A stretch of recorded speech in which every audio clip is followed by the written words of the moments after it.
भागामध्ये जरी पावसाचं पाणी आलं तरी पहिल्याही मिनिटात घरी आमच्या त्या ठिकाणी हजर राहतात। निवडणूकसाठी कॉर्नर सभेसाठी कोपरगाव तालुक्याचे कार्यसम्राट आमदार माननीय श्री आशुतोष दादा आणि कोपरगाव नगर परिषदेचे नगराध्यक्षाचे उमेदवार काकासाहेब कोयटे, शहराध्यक्ष सुनील भाऊ गंगुले, आमचे मार्गदर्शक फकीर मामू कुरेशी, मनोज शिंदे, डॉक्टर गर्जे, सन्माननीय व्यासपीठ। आता आपल्या सगळ्यांनी सांगितलं दादांनी या तालुक्यात किती कामं केले, शहरात कामे केले आणि वार्डात केले। दादांनी एवढा निधी आणला का रोज आम्ही 1 तास बोललो तरी कमी आहे। आपल्याला समोर तहसीलची इमारत असन, कोपरगाव नगरपालिकेची इमारत असन, इकडे 3 कॉम्प्लेक्स होणार असन, असे अनेक काम आहे जे दादांनी केले आणि करणार आहे। मित्रांनो आणि इकडे बनलेल्या माझ्या महिला बंधू भगिनींनो, मला आठवतो दादा कमी 10 वर्षाचा असताना शिवनेरी तरुण मंडळाचा एक सभासद होतो आणि मला एक छंद होतो गणपती आला का त्या उत्सवात मी सहभागी व्हायचो। आज दादा मी तुमचा आभार मानतो का तुमच्यासारख्या दूरदृष्टी नेत्यांनी मला एक सर्वसामान्य कार्यकर्त्याला या भागात नगरसेवक पदाची उमेदवारी करण्याची संधी दिली, त्याच्याबद्दल मी सर्वप्रथम आपला आभारी आहे।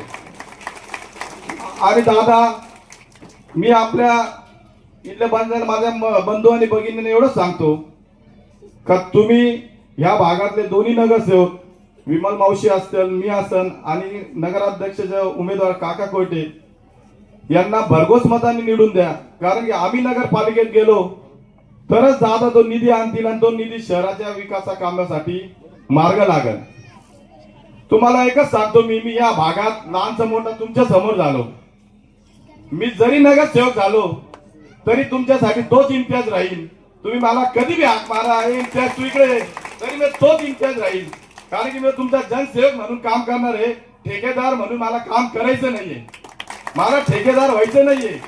माझ्या घरात 1 वर्षापूर्वी माझे आई वडील होते, आज ते दोघं नाहीये, त्यांची इच्छा होती मी नगरसेवक व्हावं, पण तरी तुम्ही माझे बहीण म्हणून, माझी आई म्हणून, माझे वडील म्हणून माझ्या पाठीशी उभं राहा आणि मला नगरपालिकेत या भागात काम करण्याची संधी द्या, एवढंच बोलतो। माझे 2 शब्द संपवतो। जय हिंद, जय महाराष्ट्र। मनोज शिंदे, उपस्थित असलेले माजी ज्येष्ठ नगरसेवक आणि ज्येष्ठ डॉक्टर गर्जे, राष्ट्रवादी काँग्रेसचे अध्यक्ष सुनीलजी गंगुले, फकीर मामू कुरेशी, नवाज भाई कुरेशी, वीरेंजी बोरवके, सुनीलजी बोरा, त्यात भाषण केले ते संजय दुशिंग, बाळासाहेब सोनटक्के, आमच्या स्कूलचे प्राचार्य। नगरपालिकेची निवडणूक 2 तारखेला होणार आहे आणि त्याच्या प्रचाराची ही सभा आहे। पूर्वी जेव्हा मी या भागामध्ये प्रचाराला यायचो, मी गेले 20-22 वर्षापासून जरी राजकारण सोडलेलं असलं तर या भागात जेव्हा प्रचाराला यायचो, या भागातले नागरिक खूप भांडायचे, या ठिकाणी रस्ते नव्हते, या ठिकाणी गटारी नव्हत्या, या ठिकाणी शौचालय नव्हते, परंतु आशुतोष दादांच्या निधीमधून जे काही रस्ते झालेले आहेत, कॉन्क्रीटचे रस्ते झालेले आहेत, या भागामध्ये गटार तर कुठे दिसतच नाही, एवढा विकास जो केलेला आहे, असाच विकास आपल्या कोपरगावचा सगळ्या प्रभागामध्ये आशुतोष दादांनी जे केलेला आहे त्याचा मी गेले 7-8 दिवसामध्ये अनुभव घेतो आहे। आणि आशुतोष दादांनी मला आदेश केला खरं म्हणजे की काका तुम्ही राजकारणात या, मला अजितदादांकडे घेऊन गेले आणि अजितदादांनी सांगितलं की कोपरगावच्या विकासाकरता पाहिजे असलेला निधी सर्व प्रकारचा तुम्ही डिमांड करा, तेवढा निधी मी देईन, तुम्ही राजकारणात या। आणि म्हणून कोपरगावच्या विकासासाठी मी या राजकारणामध्ये आलेलो आहे आणि आशुतोष दादांकडे जी काही निधी आणण्याची ताकद आहे ती ताकद मी अनुभवतोय गेल्या 7-8 दिवसापासून। आम्ही आता सर्वे नंबर 105 मध्ये गेलो होतो, तिथे एक माऊली मंगल कार्यालय झालेलं आहे, त्या ठिकाणी जायला रस्ता नव्हता, पण तिथं कॉन्क्रीटचे रस्ते झालेले आता मला बघायला मिळाले। ज्या ज्या प्रभागामध्ये मी फिरतो त्या ठिकाणी कॉन्क्रीटचे रस्ते, पेवर ब्लॉक टाकून सर्व कोपरगावचा विकास जो आशुतोष दादांनी केलेला आहे, त्यामुळे प्रभावित होऊन मी या राजकारणामध्ये आलेलो आहे। या भागामध्ये आल्यानंतर मला तर खरं अनेक प्रसंग आठवतात। मला आठवतं या समोर पोस्टाच्या स्थितीच्या टपऱ्या होत्या, त्यातली प्रमुख टपरी होती आता उमेदवार असले नसीर भाई सय्यदची भंगारचे सगळे टपरे होते. त्या टपऱ्या ज्यावेळेस एका नगराध्यक्षाने उठवल्या त्यावेळेस मी 4 ठिकाणी 4 दिवस त्या ठिकाणी धरणे आंदोलन केलं होतं. बरोबर आहे का संजय जोशी? धरणे आंदोलन केलं होतं. तब्बल 4 दिवस त्या ठिकाणी आम्ही रात्रंदिवस बसून होतो. तर त्या काळामध्ये मला आठवतं तिथं मी बसून असताना ज्या लोकांनी मला जेवू घातलं, आमचं भागीनाथ काकडे होतं तेव्हा, प्रकाश शिंदे होता माजी नगराध्यक्ष, बाबूराव सातपुतेच्या घरून मला त्या ठिकाणी डबा यायचा. तिथं अशोक वाणीचं किराणा दुकान होतं, दुसरी तुझं पण होतं, अशोक वाणीचं पण होतं. अशोक वाणीच्या घरून मला डबा यायचा. एक बिनाबाई होती, आता आहे की नाही, बिनाबाईच्या घरून सुद्धा मला डबा यायचा. समोर मला ती वाजेताई दिसते, बरोबर आहे का, तिच्या घरून सुद्धा मला डबा यायचा. अशा सगळ्या आठवणी या ठिकाणी जागरूक झाल्या. आम्ही आतापर्यंत या कोपरगावचा विकास आणि विकासच केलेला आहे. जरी काही शॉपिंग सेंटर माझी धर्मपत्नी नगराध्यक्ष असताना मी जे बांधलेले आहे कोणालाही विस्थापित होऊ दिलेलं नाही. समोरच्या टपऱ्या ज्या उठवल्या एका नगराध्यक्षांनी ते सगळे विस्थापित झाले. परंतु माझ्या धर्मपत्नीच्या काळामध्ये ज्या ज्या ठिकाणी शॉपिंग सेंटर बांधले, तुमच्या जवळचं ओपोनेंट सेंटर जवळचं शॉपिंग सेंटर बघा, सगळ्यांना त्याच ठिकाणी जागा दिली. शाळा नंबर 1 जवळचं शॉपिंग सेंटर बघा, कुणाला विस्थापित होऊ दिलं नाही. नेहरू भाजी मार्केटचं शॉपिंग सेंटर बघा, कुणाला विस्थापित होऊ दिलं नाही. एसटी स्टँड जवळचं शॉपिंग सेंटर बघा, कुणाला मी विस्थापित होऊ दिलं नाही. अशा प्रकारे कोणाला विस्थापित न करता उलट जे विस्थापित झालेले आहेत त्यांनाही न्याय देण्याचा प्रयत्न आम्ही करणार आहोत. खरं तर आपली एसटी स्टँडची जी जागा आहे त्याच्यामध्ये कोपरगावातल्या सगळ्या विस्थापितांचं पुनर्वसन होऊ शकलेलं असतं. परंतु ती दूरदृष्टी आणि विस्थापितांना पुनर्वसन करण्याचं किंवा गरिबांना न्याय देण्याचं पूर्वीच्या सत्ताधीशांच्या डोक्यामध्ये नव्हतं. त्याच्यामुळे त्यांनी त्यांना विस्थापित केलेलं आहे. या सगळ्या विस्थापितांचं पुनर्वसन आम्ही आशुतोष दादांच्या नेतृत्वाखाली निश्चितपणे करणार आहोत. आणि या भागामध्ये जो काही जातीय सलोखा आहे तो खूप नाव घेण्यासारखा आहे. सगळ्या गावांनी आदर्श घ्यावा अशा प्रकारचा हा जातीय सलोखा या भागामध्ये आहे. मला आठवतं 25-25 दिवसांनी ज्यावेळेस पाणी येत होतं, पूर्वी तर 50-50, 60-60 दिवस पाणी या ठिकाणी येत नव्हतं. त्यावेळेस आमच्या स्कूलचा जो ड्रायव्हर आहे इक्बाल सय्यदच्या बोरवरून आम्ही सगळ्या या भागाला पाणी पुरवलं होतं, घरपोच पुरवलं होतं, पाईपलाईन टाकल्या होत्या.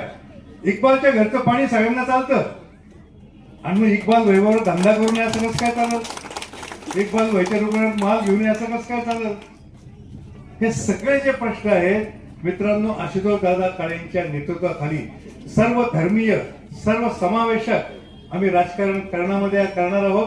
कोणावरही आम्ही अन्याय निश्चितपणे होऊ देणार नाही याची खात्री मी या कार्यक्रमाच्या निमित्ताने देतो. बोलण्यासारखे अनेक प्रश्न आहेत, परंतु प्रामुख्याने मला या भागामध्ये ज्या प्रश्नावर बोलावंसं वाटतं, या ठिकाणच्या ज्या जागा आहेत या जागांमध्ये पक्के घर तुम्ही सगळ्यांनी बांधलेले आहेत, परंतु मला वाटतं उतारे अद्याप नावावर झालेले नाही.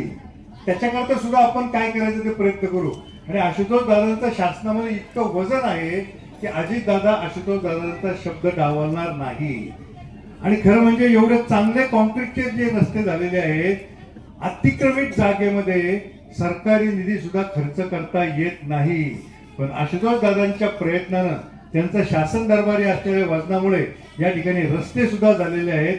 आणि याच्या पुढचा जो प्रश्न आहे मित्रांनो आपला, तो आपलं जे काही पाणी, जे आशुतोष दादांच्या प्रयत्नानं 20-20, 25-25 दिवशी जे पाणी येत नव्हतं ते आता 4-5 दिवसावर जरी आलेलं असलं ते आपल्याला 4 दिवसावर आणायचे, 3 दिवसावर आणायचे, 2 दिवसावर आणायचे.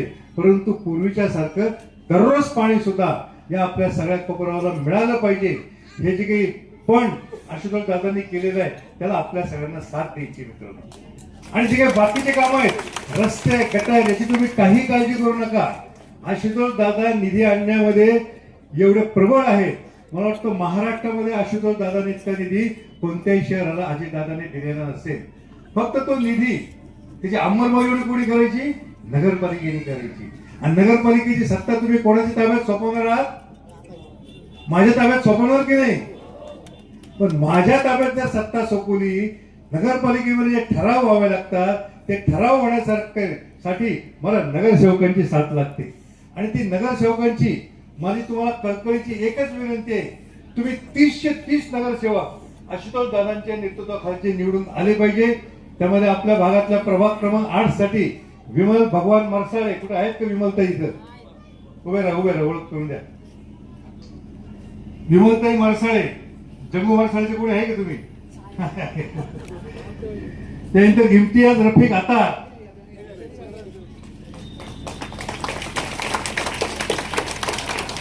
इम्तियाजचं काम मी गेल्या अनेक वर्षापासून पाहतोय.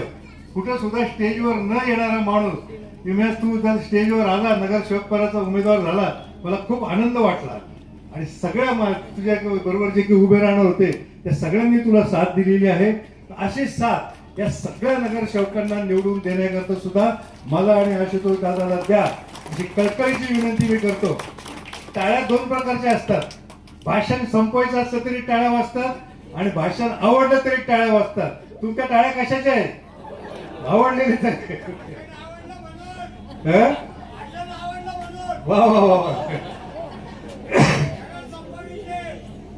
असंच तुम्हाला आवडावं असं काम मी निश्चितपणे करणार आहे. तुम्ही आशुतोष दादांच्या नेतृत्वाखाली जे मला निवडून देणार आहात तसंच सगळ्या 30 नगरसेवकांना निवडून द्या अशी कळकळीची विनंती करतो आणि थांबतो. मला जरा पुढच्या सभेकरता जायचं असल्यामुळे तुमची रजा घेतो आणि पुन्हा एकदा मी इथे येईल 3 तारखेला. कशा करता? विजयाचा गुलाल घ्यायला. बरोबर आहे. सर्वांना पुन्हा एकदा धन्यवाद.